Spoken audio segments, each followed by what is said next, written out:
Hotel में खाना खिलाएगा क्या, मॉल में शॉपिंग कराएगा क्या।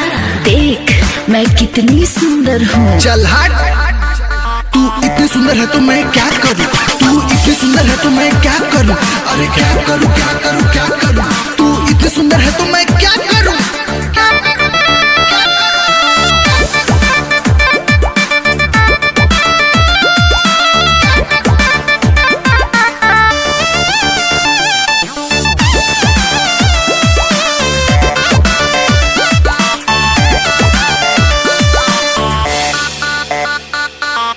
मुझको ना पागल बना, मेरे पीछे तू ना, मुझको ना पागल बना, मेरे पीछे तू ना। चल भाग। मेरे पीछे लाखों दीवाने घूमते हैं, मेरे कदमों के धूल चूमते हैं। ए बाबू मेरा बाल देख, मेरा गाल देख, मेरा नागिन जैसा चाल देख, मेरे नागिन जैसा चाल देख, चाल देख, चाल चाल चाल देख।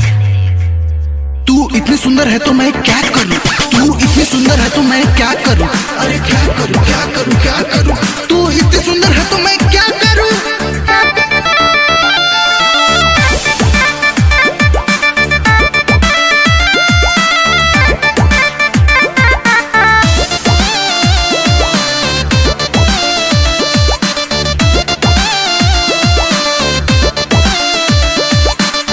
काम निकलने पे चल देगी तू, बाद में बॉयफ्रेंड बदल देगी तू।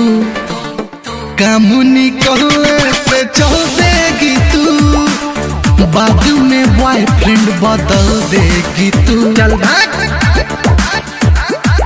मैं क्या तुझे धोखेबाज लगती हूँ, बिगड़ी असन की मिजाज लगती हूँ। सुनना मुझे पैसे से नहीं है प्यार, बस तेरे जैसे चाहिए यार। चल पासा ऐसी बातें न बना, चल पासा अरे आना। चल हट, तू इतनी सुंदर है तो मैं क्या करूं, तू इतनी सुंदर है तो मैं क्या करूं, अरे क्या करूं क्या